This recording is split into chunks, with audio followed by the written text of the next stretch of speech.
Voilà, eh bien, bonsoir à tous et je profite de l'occasion pour vous souhaiter à vous et à vos familles un joyeux Noël. J'habite actuellement au 22e kilomètre de la plaine des Cafres et en ce moment, nous mettons la clim dehors. Mais vous la mettez dedans. Donc nous sommes à l'aise dans cette soirée, nous sommes très heureux avec Cécile de la partager avec vous. Je vous adresserai un message simple ce soir, en perspective aussi de la venue de Jésus, lors de sa venue sur notre terre, puisque c'est le sens de Noël, n'est-ce pas? Et puis, comme l'a souhaité le pasteur David, eh bien, tout à l'heure, j'ai quelques séquences vidéo d'un dernier voyage missionnaire sur l'archipel des Comores. Il a eu lieu au mois de novembre, donc c'est très récent. Et nous étions là-bas avec le frère Joël Var, donc vous pourrez voir l'essentiel de ce voyage, une quinzaine de minutes, donc des séquences très simples. Nous allons, pour cette soirée, lire un passage dans un épisode qui est très connu. Souvent, dans les scènes de Noël, il est rappelé. C'est le moment où les mages venus d'Orient sont venus dans la maison où se trouvait Jésus. On va lire un court extrait de cet épisode, s'il vous plaît, dans l'Évangile selon Matthieu, au chapitre 2. Dans l'Évangile selon Matthieu, au chapitre 2, je vous propose déjà de lire le verset 1er et le verset 2. L'Évangile selon Matthieu, chapitre 2, nous lirons déjà le verset 1er et le verset 2. Voici ce qui est écrit. Jésus étant né à Bethléem en Judée, au temps du roi Hérode, voici des mages d'Orient arrivèrent à Jérusalem, et ils dirent, où est le roi des Juifs qui vient de naître? Car nous avons vu son étoile en Orient, et voici ce qu'ils ont dit, nous sommes venus pour l'adorer. Nous lisons dans le même chapitre encore un extrait de cet épisode, les versets 9 jusqu'au verset 12. Les versets 9 jusqu'au verset 12. Après avoir entendu le roi, ils partirent. Et voici l'étoile qu'ils avaient vue en Orient aller devant eux, jusqu'au moment où, arrivée au-dessus du lieu où était le petit enfant, elle s'arrêta. Quand ils aperçurent l'étoile, ils furent saisis d'une très grande joie. Ils entrèrent dans la maison, virent le petit enfant avec Marie, sa mère, se prosternèrent et l'adorèrent. Ils ouvrirent ensuite leur trésor et lui offrirent en présent de l'or, de l'encens et de la myrrhe. Puis, divinement avertis en songe de ne pas retourner vers Hérode, ils regagnèrent leur pays par un autre chemin. Nous arrêtons là la lecture pour ce soir. C'est une expérience très particulière que ces mages venus d'Orient, en Mésopotamie, ont faite à l'occasion des événements qui gravitent autour de la naissance de Jésus. Ils ont aperçu une étoile qui leur annonçait la venue d'un roi qui venait de naître en Israël et précisément selon leur calcul, à Jérusalem. Après un long parcours, je ne sais pas d'ailleurs s'ils étaient trois, comme le dit la tradition, je ne sais pas non plus s'ils étaient rois, comme le dit la tradition, je sais que c'était des mages, des astronomes, à ne pas confondre avec les astrologues. Ils consultaient les étoiles, et une étoile particulière leur a annoncé la venue d'un roi. Après ce long voyage, il a dû durer quelques jours, ils arrivent dans la capitale, Jérusalem, et normalement, un roi qui vient de naître, où le trouver? Pas meilleur endroit que le palais du roi, n'est-ce pas? Ils se rendent donc au palais du roi, le roi qui, à l'époque, se trouve à Jérusalem, est le roi Hérode. ils vont le questionner en disant « Où est le roi des Juifs qui vient de naître, car nous avons vu son étoile en Orient et nous sommes venus pour l'adorer. » C'est un très beau message qu'ont prononcé ces mages, n'est-ce pas? Nous sommes venus pour l'adorer. N'est-ce pas aussi notre propos ce soir? N'est-ce pas aussi l'objectif de cette rencontre? Nous ne sommes pas là pour adorer les sapins, nous ne sommes pas là pour adorer les boules de Noël, nous ne sommes pas là pour adorer les jouets, ou etc. Mais nous sommes venus ce soir pour adorer Jésus. Nous sommes venus pour l'adorer, ont-ils dit. Bien sûr, il y a eu un peu de déstabilisation quand ils ont compris que quelque part, ils s'étaient trompés d'adresse. Le roi Hérode leur a demandé d'aller prendre des informations exactes sur le petit enfant. Et donc, d'après les calculs, les études des scribes, ceux-ci ont dit qu'il doit se trouver à Bethléem, parce que c'est à Bethléem que doit naître le Christ, selon ce qui est écrit. Donc, ils se sont rendus à Bethléem, mais ils tâtonnaient. Ils ne savaient pas exactement où aller. Quand il y a eu un prodige, l'étoile qu'ils avaient vue en Orient resplendit à nouveau. Et même si ce n'est pas une étoile filante, c'est une étoile qui marche devant eux. C'est une étoile qui, va les conduire jusqu'à la maison où il y a Jésus. Et quand ils voient l'étoile, la Bible, dans le passage que nous avons lu, nous dit qu'ils ont été saisis d'une grande joie. Pour les mages, Dieu a utilisé une étoile pour les conduire jusque vers Jésus. C'est un prodige. Pour d'autres, c'est une prédication de la parole de Dieu qui éclaire leur nuit. Pour d'autres, c'est une guérison divine qui chasse la maladie, qui chasse les ténèbres. Pour d'autres, ce sont quelques dons spirituels qui vont éclairer leur arrière-plan ou leur conscience qui est chargée. Dans tous les cas, les moyens que Dieu utilise sont lumineux et resplendissants, comme cette étoile. Et ils ont toujours pour but de nous conduire à Jésus.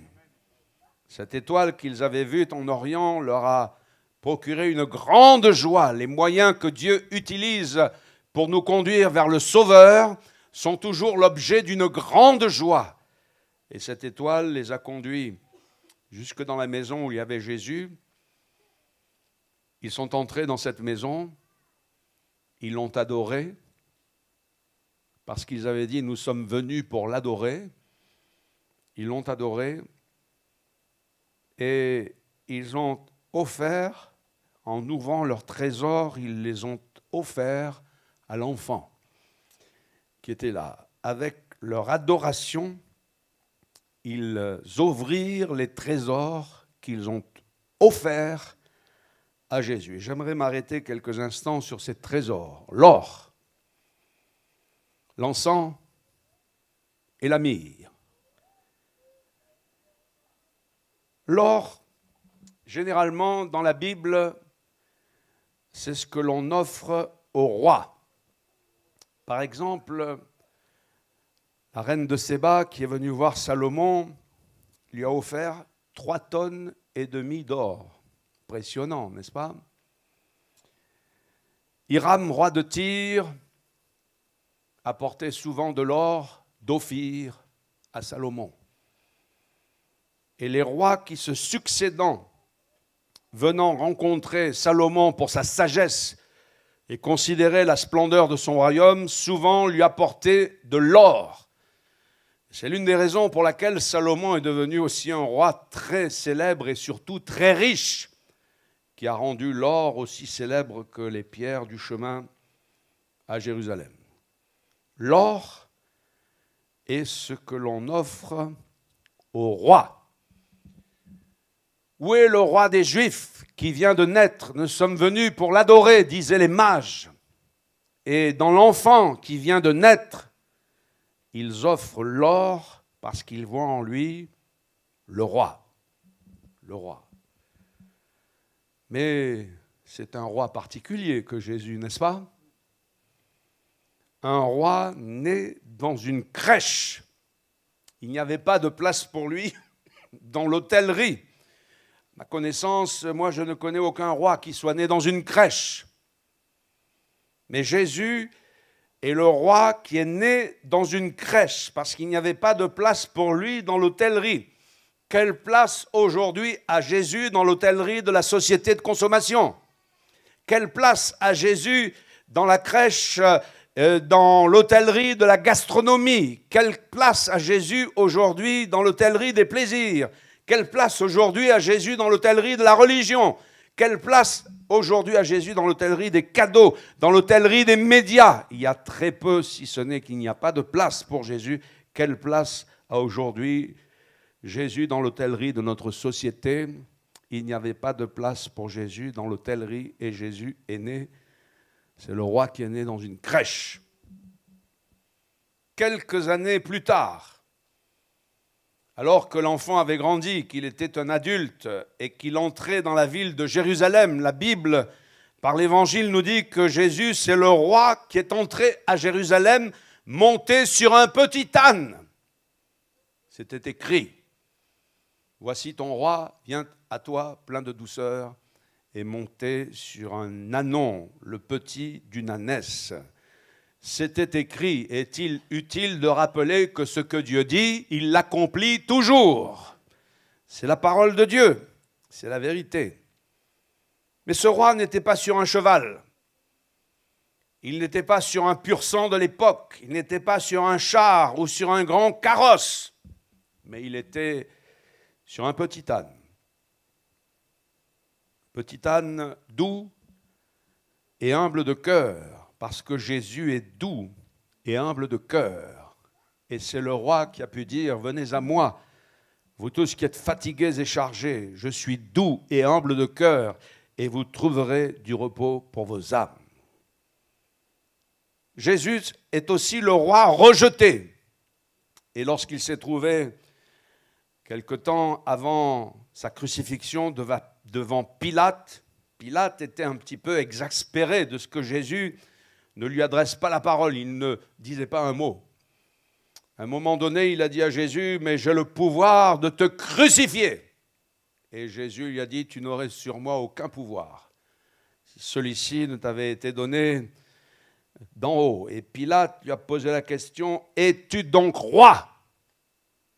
Et Jésus de lui répondre, je suis roi, mais mon royaume n'est pas de ce monde, parce que si mon royaume était de ce monde, mes serviteurs auraient combattu pour moi.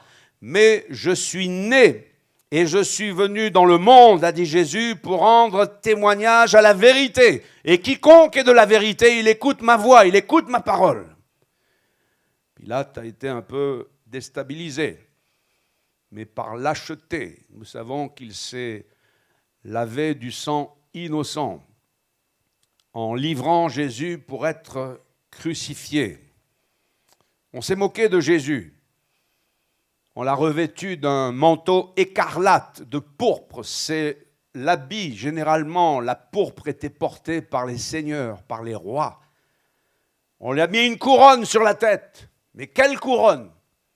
C'était une couronne d'épines.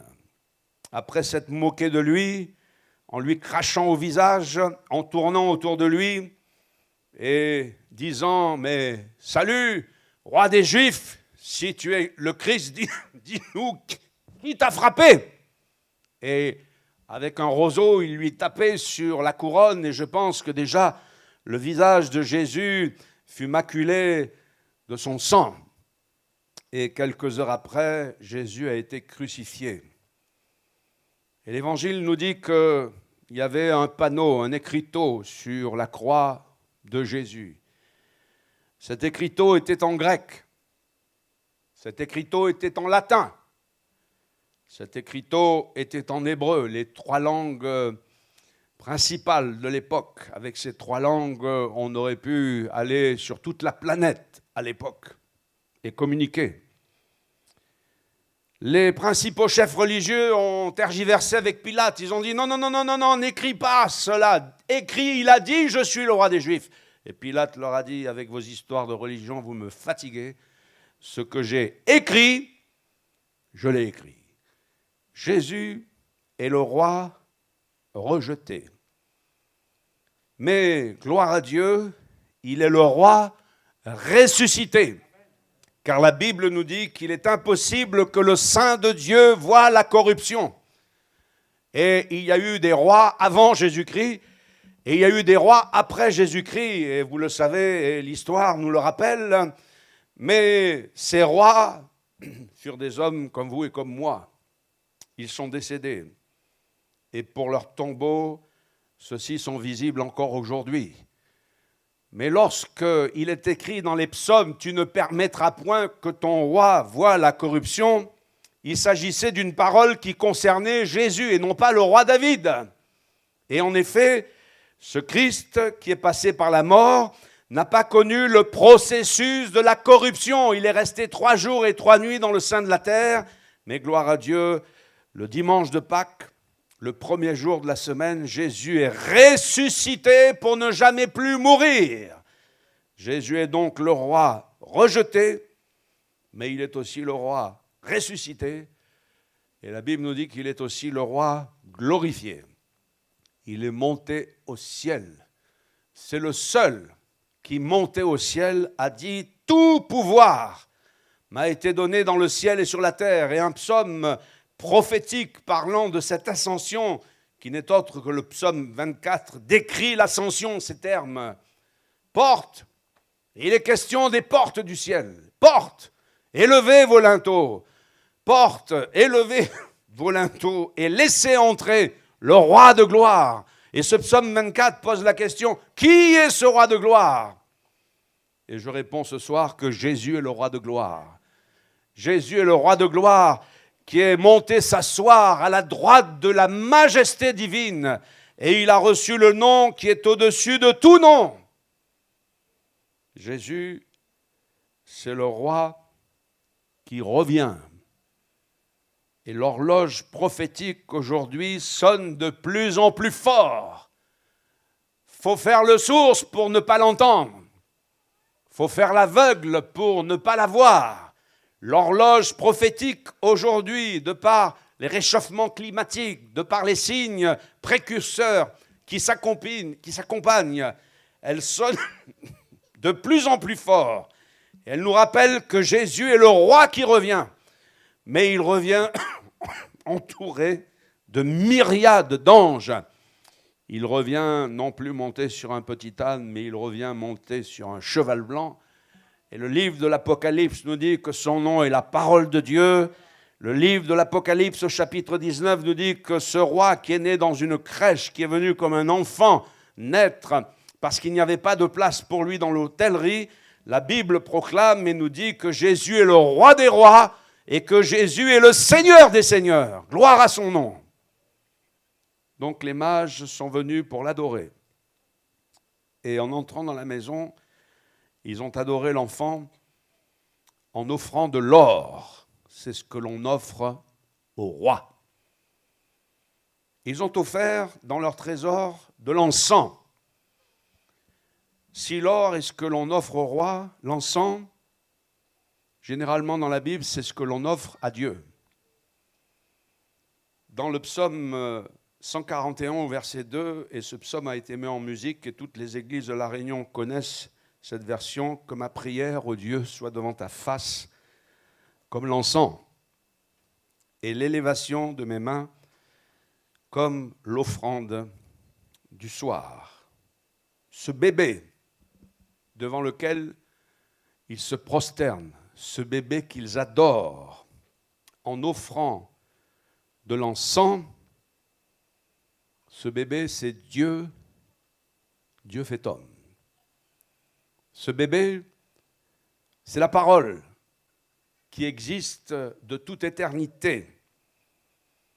C'est la parole qui a créé le monde. Et est-il utile de rappeler que Dieu est avec sa parole, Dieu est dedans sa parole, et la parole est Dieu. Et cette parole s'est fait homme. Et c'est en Jésus que nous voyons sa gloire.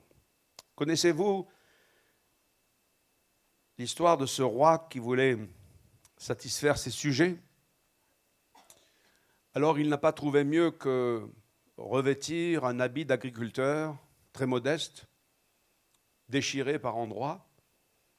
Il a pris le chapeau d'un agriculteur, il a pris une monture, un mulet, et voulant satisfaire les sujets de son royaume, il est passé, il est allé sur la place publique, il a rencontré quelques hommes qui discutaient entre eux, il leur a dit comment ça va, et il a parlé avec ces hommes qu'il a rencontrés.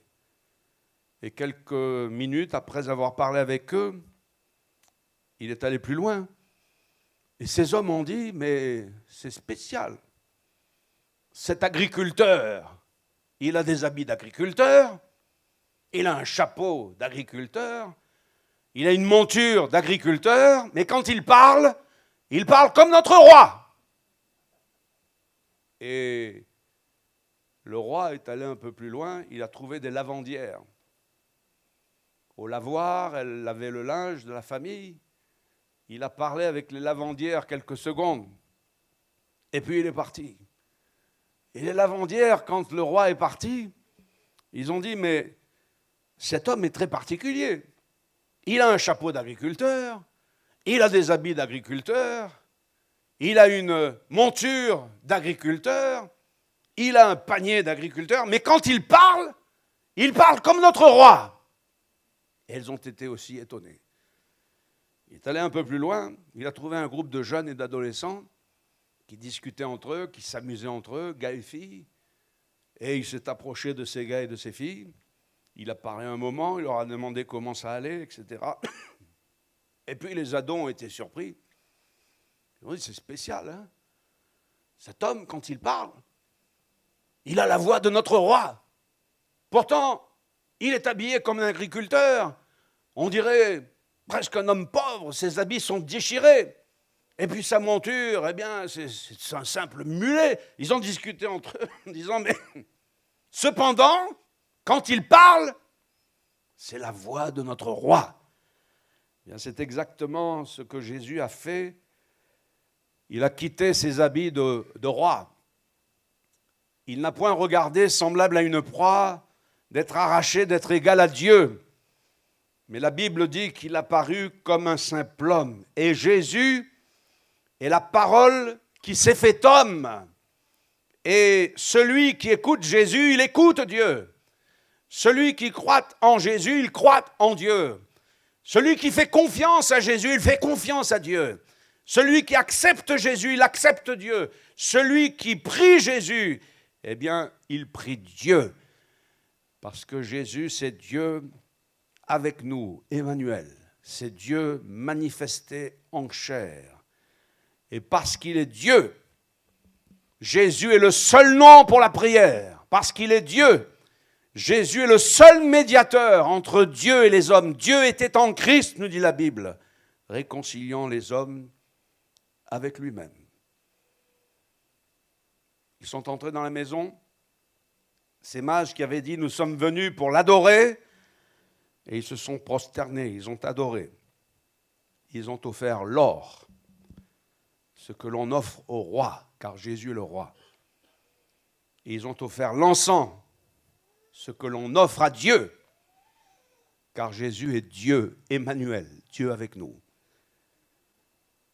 Et dans leur trésor, ils avaient aussi la myrrhe.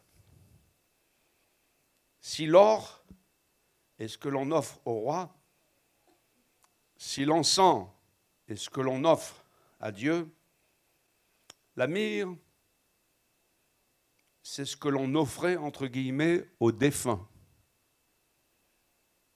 La myrrhe permettait d'embaumer les corps des défunts. C'était une coutume sépulcrale de l'époque. Voici ce qui est écrit dans l'évangile de Jean. Après cela, Joseph d'Arimathée, qui était disciple de Jésus, mais en secret, par crainte des Juifs, demanda à Pilate la permission de prendre le corps de Jésus. Pilate le lui permit. Il vint donc, nous dit l'Évangile, et il prit le corps de Jésus. Nicodème, qui auparavant était allé de nuit vers Jésus, vint aussi apportant un mélange d'environ 100 livres de myrrhe. Et la myrrhe a servi à embaumer le corps de Jésus pour la sépulture. Ils prirent donc le corps de Jésus, l'enveloppèrent de bandes avec des aromates, et il est précisé, comme c'est la coutume, d'ensevelir chez les Juifs. Et au travers de ce trésor de la myrrhe qu'ils ont offert à l'enfant, je pense qu'il y a là une prophétie de l'œuvre de Jésus à la croix. Son corps fut embaumé de myrrhe. Frères, sœurs, sans la mort de Jésus, le ciel serait fermé. Frères, sœurs et amis, sans la mort de Jésus, le paradis serait perdu. Et il serait perdu à tout jamais. Mais la croix, c'est la gloire de Dieu pour sauver les hommes. Folie pour les hommes, mais puissance de Dieu. Et si le prophète Ésaïe, au travers du chant des séraphins, nous dit « La terre est remplie de la gloire de Dieu », ce n'est pas seulement à cause de la beauté de la création que la terre est remplie de la gloire de Dieu. Ce n'est pas seulement à cause de la beauté de l'humanité, parce que je crois que Dieu a créé l'homme d'une manière particulière et nous voyons dans l'être humain l'un des aspects de la gloire de Dieu, même si celui-ci a été quelque part dégénéré par le péché. Mais le psalmiste disait « Je te loue, ô Dieu, de ce que je suis une créature si merveilleuse. » Cependant, si les anges ont pu dire « Saint, Saint, Saint est l'Éternel », la terre est remplie de sa gloire. C'est à cause de la croix. La terre est remplie de la gloire de Dieu à cause de la croix. Et l'évangile, ce n'est pas la puissance de la force, ce n'est pas la puissance des armes humaines. L'évangile, ce n'est pas la puissance des ténèbres qui détruit, qui fait du tort. Mais l'évangile, c'est la puissance du sang. Et c'est la puissance du sang de l'agneau. C'est la puissance du sang de la rédemption. Sang par lequel Jésus a racheté des hommes de toute tribu, de toute race, de toute nation, de toute langue. Est-ce que dans ce passage de l'Apocalypse où il est question d'hommes, de femmes, de toute tribu, de toute race, de toute langue, de toute nation, dans cette photo qui nous est présentée des rachetés qui chantent le cantique de l'agneau parce qu'ils ont été rachetés, est-ce que vous voyez votre photo? Est-ce que vous vous y retrouvez? Moi, je me vois dans ce groupe de rachetés lavés par le précieux sang de Jésus. Nous sommes venus pour l'adorer. Et ce soir, nous n'avons pas d'or à lui offrir et il n'en veut pas. Nous n'avons pas non plus de l'encens, et tant mieux, ça boucanerait, comme on dit à La Réunion, un peu trop, n'est-ce pas? Nous n'avons pas non plus de myrrhe, et Dieu ne nous en demande pas. Y a-t-il au milieu de nous des jeunes? Il y en a, bien adorer Jésus. Y a-t-il des pères et des mères de famille, des adultes, adorer Jésus? Demande, comme Dieu le demande, adorez-le en esprit et adorez-le en vérité. C'est ce que nous allons faire quelques instants. Je vous prie de vous recueillir à votre place, et nous allons... Alors que le monde entier, eh bien, à sa manière, fête Noël, mais Noël dans le monde, ce sont les fêtes gastronomiques, ce sont les dépenses dans les magasins, ce sont les cadeaux, il faut faire plaisir aux enfants, et c'est tout à fait normal. Et cependant, ce soir, nous sommes loin de tout cela. Nous sommes en la présence de Jésus. Nous sommes dans la maison où Jésus se trouve, non pas en chair et en os, mais par son esprit, il est là. Et comme les mages, nous disons, nous sommes venus pour l'adorer.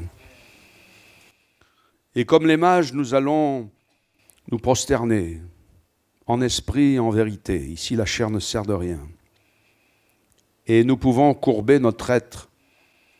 Tous peuvent courber leur être, leur âme, devant le Seigneur ce soir et dire « Je t'adore ».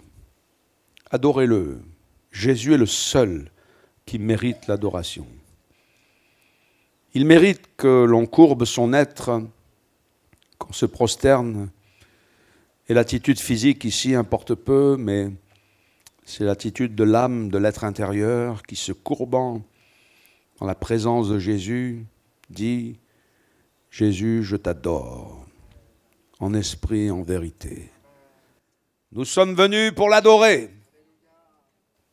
Ouvrez votre cœur à sa présence, il est là, et adorez-le. Prononçons quelques paroles de remerciement.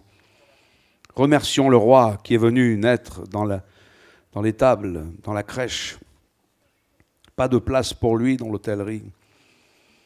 Remercions le Sauveur qui est venu, qui s'est fait homme, qui a accepté de sacrifier sa vie. Bénissons son grand nom. Et puis courbons notre aide devant lui. Il est Dieu. Et il a sacrifié sa vie pour chacun d'entre nous. S'il ne l'avait pas fait, le ciel serait fermé. S'il ne l'avait pas fait, le paradis serait perdu à tout jamais. Alors, avec les anges et les myriades d'anges, avec les créatures célestes, eh bien, nous courbons notre être devant le Seigneur. Et nous lui disons merci de nous avoir rachetés par ton sang, Seigneur. Seigneur, devant ton trône, nous voyons notre image et notre photo là-haut, en attendant d'être avec toi pour toujours, Seigneur. Nous nous réjouissons de ta venue dans le monde sans laquelle il n'y aurait pas eu de lumière et de salut, Seigneur. Nous nous réjouissons de ta grâce, nous nous réjouissons de ta venue. Tu t'es fait homme, Seigneur, pour nous réconcilier. Dieu était en Christ, réconciliant le monde avec lui-même. Et ce soir, nous courbons notre être devant toi. Tout ce qu'on peut dire n'est rien devant ta grandeur. Tout ce que l'on peut penser n'est rien devant l'infinie majesté qu'est la tienne, Seigneur. Cependant, on reçoit favorablement les paroles de nos bouches et les sentiments de notre cœur. Ô Jésus, à toi la gloire. Adorez Jésus, adorez-le quelques instants, en courbant votre être devant lui et en le bénissant de tout votre cœur. Merci Seigneur, au nom de Jésus. Amen.